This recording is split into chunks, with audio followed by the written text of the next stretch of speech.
भगवत गीता चौथा अध्याय। को मैंने सूर्य से कहा, सूर्य ने मनु से कहा और राजा इक्ष्वाक से कहा, हे अर्जुन, इस परंपरा से प्राप्त यह योग सब राजर्षियों ने जाना, परंतु अधिक समय व्यतीत होने से योग हो गया। वही प्राचीन योग आज तुमको मैंने बताया है, क्योंकि तुम मेरे भक्त और मित्र हो।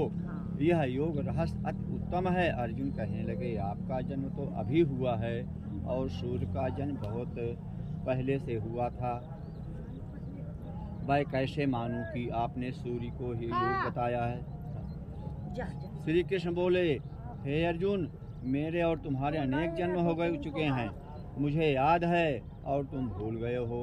जन्म से रहित अविनाशी, संपूर्ण प्राणियों का स्वामी, अपनी प्रकृति में स्थित हूँ, तथापि अपनी माया से जन्मता हूँ। हे भारत, जब जब धर्म की हानि होती है और अधर्म का प्राबल्य हो जाता है, तब तब ही मैं जन्म लेता हूँ। साधुओं की रक्षा, पापियों का नाश और धर्म की स्थापना के लिए प्रत्येक युग में मैं जन्मता हूँ। जो मेरे इस अलौकिक जन्म और कर्म का तत्व जानता है, वह मृत्यु होने पर भी जन्म नहीं लेता और मुझ में लीन हो जाता है। इस भांति मोह, भय और क्रोध को त्याग कर मुझ में भक्ति करके और मेरी शरणागति हो। बहुत से मनुष्य ज्ञान रूपी तप से पवित्र होकर मुझ में मिल गए हैं। जो जिस भाव से मेरा पूजन करता है, उसको मैं उसी प्रकार का फल देता हूँ। हे पार्थ, मनुष्य सब प्रकार से मेरे मार्ग का अनुसरण करते हैं, अर्थात ये चाहे जिसकी सेवा करें, वो मेरी ही सेवा है। मनुष्य लोक में कर्म सिद्धि की इच्छा करने वाले देवताओं का पूजन करते हैं, क्योंकि इस लोक में कर्म की सिद्धि शीघ्र होती है। मैंने चारों वर्णों की सृष्टि अपने गुण और कर्म से की है। सृष्टि का कर्ता मैं हूँ, तथापि मुझे अकर्ता अविनाशी जानो। जय श्री राम। कर्म मुझको वृद्ध नहीं कर सकते। आओ हवन करी हो तो ऐसा कर्म मुझको वृद्ध नहीं कर सकते, तथापि कर्म फल में मेरी कामना नहीं है। इस प्रकार जो मुझको पहचानता है, वह कर्मों के बंधन में नहीं पड़ता। अतएव पूर्व पुरुषों के लिए किए हुए कर्म को तू भी कर। हे अर्जुन, कर्म क्या है और अकर्म क्या है, इसके विचार में विद्वान की बुद्धि भी चकरा जाती है। उसी कर्म का वर्णन मैं तुमसे करूँगा, जिसके जानने से संसार के बंधन छूटकर मोक्ष के भागी होंगे। कर्म, विकर्म और अकर्म तीनों का जानना आवश्यक है, क्योंकि कर्म की गति गंभीर है। हे अर्जुन, जो कर्म करने की कोई कामना नहीं रखता और जिसके समस्त कर्म ज्ञान रूपी अग्नि से भस्म निर्मल हो गए हैं, उसको पंडित कहते हैं। जो कर्म फल की आशा छोड़कर करता है, उनमें आसक्ति भी नहीं रखता और निराश्रय ही संतुष्ट रहता है। ऐसा मनुष्य कर्मों में घिरा रहने पर भी मानो कुछ नहीं करता। दैवोग से जो कुछ मिल जाए उसी पर संतुष्ट रहता है। जो हर्ष, शोक आदि द्वंद्वों से मुक्त है तथा किसी से ईर्ष्या नहीं करता, कर्म की सिद्धि या सिद्धि में भेद नहीं समझता, वो कर्म करता हुआ भी उसमें नहीं बंधता। जो फल की इच्छा नहीं रखता, वो वासना से दूर हो गया है। ज्ञान में जिसका मन अचल है, जो यज्ञ के कर्म करता है, वे सब कर्म लुप्त हो जाते हैं। हवन करने का पदार्थ भी ब्रह्म है, आहुति देने वाला भी ब्रह्म है। इस प्रकार जिसकी बुद्धि में सब कर्म ज्ञानमय है, उसको ब्रह्म प्राप्त होता है। कोई कर्मयोगी देवताओं की पूजा करते हैं और ज्ञान योगी ब्रह्म रूप अग्नि में यज्ञ रूप से हवन कर परमात्मा का भजन करते हैं। कोई ऐसे हैं जो अपने इंद्रियों को तथा कर्मों को संयम रूप से अग्नि में होम देते हैं, और कितने ही इंद्रिय रूप अग्नि में इंद्रियों के रूप शब्दादि विषयों को होम देते हैं। कितने ही लोग इंद्रियों के सब कर्मों को और प्राणों के कर्मों को आत्मज्ञान से प्रज्वलित संयम रूप अग्नि में होम देते हैं। कोई तो द्रव्य यज्ञ करते हैं, कोई तप यज्ञ करते हैं, कोई योग यज्ञ करते हैं, कोई स्वाध्याय और कोई ज्ञान रूपी यज्ञ करते हैं, और कोई प्राणायाम में तत्पर रहने वाले योगी प्राण और अपान वायु में प्राण को रोकते हैं और प्राणवायु में अपान वायु को लय करते हैं। कोई आहार को निरंतर कम करके गौ माता आई। कोई आहार को निरंतर कम करके प्राण को होमते हैं, वे यज्ञ वेदता और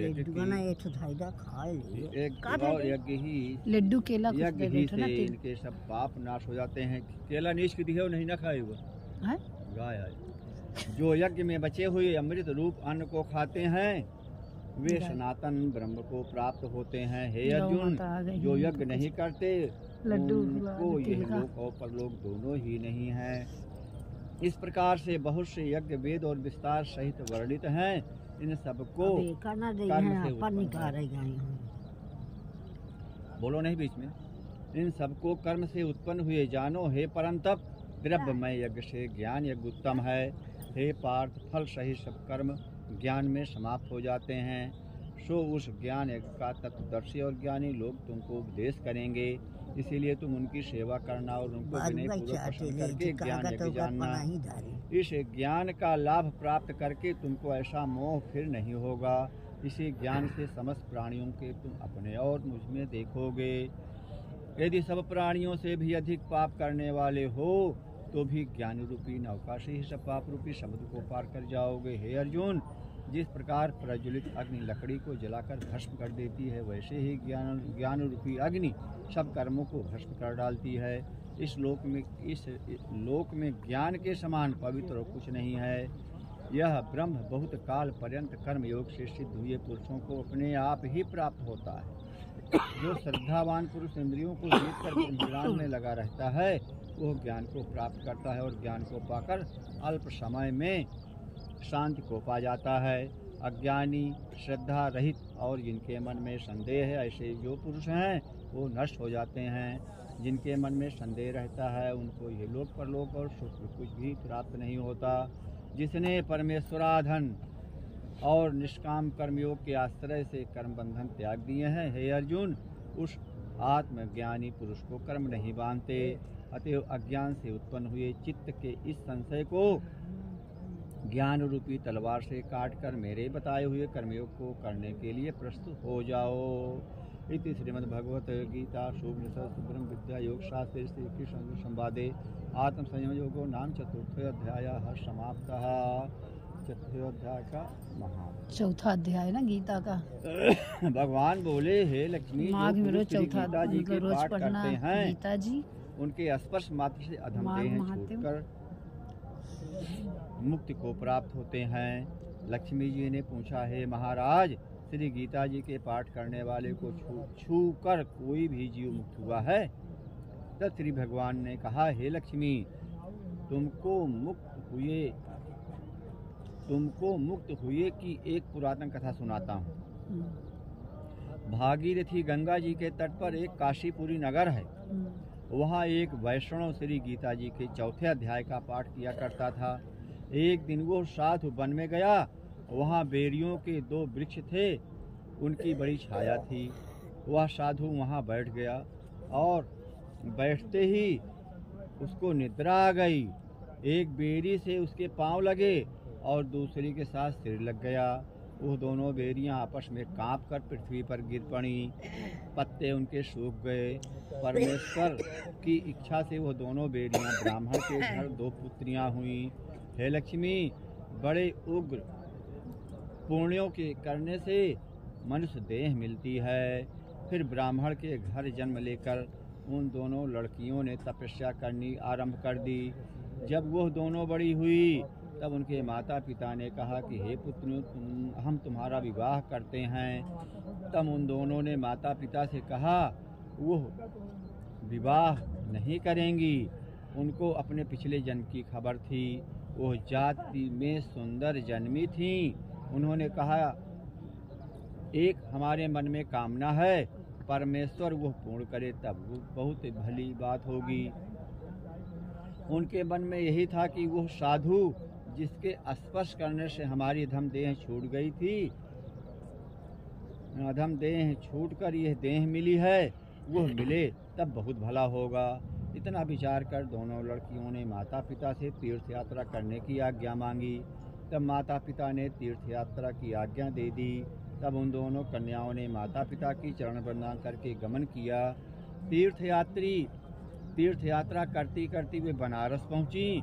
वहां जाकर देखा वो तपस्वी बैठा है जिनकी कृपा से हम बेरी के देह से छूटी हैं। तब दोनों कन्याओं ने चरण वंदना करके विनय करी, हे संत जी धन्य हो, आपने हमको कृतार्थ किया है। तब उस तपस्वी ने कहा, तुम कौन हो? मैं तुमको नहीं पहचानता। कन्याओं ने कहा, हम आपको पहचानती हैं, हम पिछले जन्म में बेरियों की योनि में थी। तुम एक दिन वन में आए, तुमको बहुत धूप लगी थी, तुम बेरियों की छाया तले आ बैठे। लंबासन होने से एक बेरी से आपने चरण लगे, दूसरी से सिर लगा। उसी समय हम बेरी की देह से मुक्त हुई, तुम्हारी कृपा से हमारी गति हुई है। श्री गीता जी के 4थे अध्याय का ऐसा महात्म है। तब वो मन वचन कर्म से नित्य प्रति पाठ करने लगा। तब श्री नारायण जी ने कहा, हे लक्ष्मी, ये 4थे अध्याय का महात्म है, सुनाया है। गवत की जय, गीता भागवत की जय। माघ महात्म्य में बढ़े, गीता पढ़े, नारायण बोलो नारायण। जरूर भैया आप लोग सुनना।